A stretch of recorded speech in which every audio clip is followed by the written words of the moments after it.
À 45 ans, Sébastien Cramé a décidé de se remettre au sport. Prêt pour le footing? Et ouais, le deuxième de l'année, mais là, ça y est, on est remotivé. Suite à l'Institut Pasteur de Lille, je me suis dit que les bonnes résolutions, maintenant, il fallait les appliquer.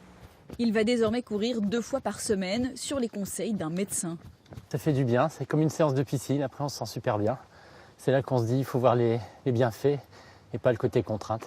Sébastien Cramé n'est pas malade et pourtant, il y a quelques jours, il était invité à effectuer une batterie de tests. Bonjour monsieur. Bonjour. Monsieur Cramé. Unique en France, ce bilan est destiné aux plus de 60 ans et aux aidants comme Sébastien, car le quadragénaire aide sa maman atteinte de la maladie de Parkinson et il a tendance à s'oublier. On pense aux autres, on a le travail, on a la vie qui file et puis voilà, on s'oublie un peu. Au programme ce jour-là, 6 heures d'examen approfondi où le corps est scruté sous toutes les coutures. Densitométrie osseuse pour vérifier la porosité du squelette, test de la vision, test d'audition.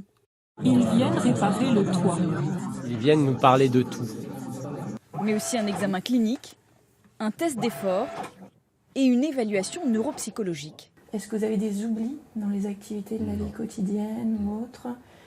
Un parcours de soins dans un seul but, prévenir au lieu de guérir, comme le cas par exemple pour l'audition.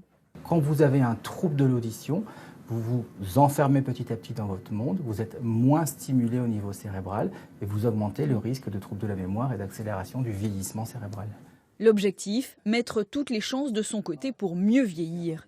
Pour le quadragénaire, un bilan assez positif, mais quelques points à travailler. On se rend compte avec tous les examens qu'on a faits que vous avez commencé à perdre un petit peu, par exemple, en force musculaire et en masse musculaire. C'est la partie médicale qui a parlé, donc je me dis voilà, il faut agir.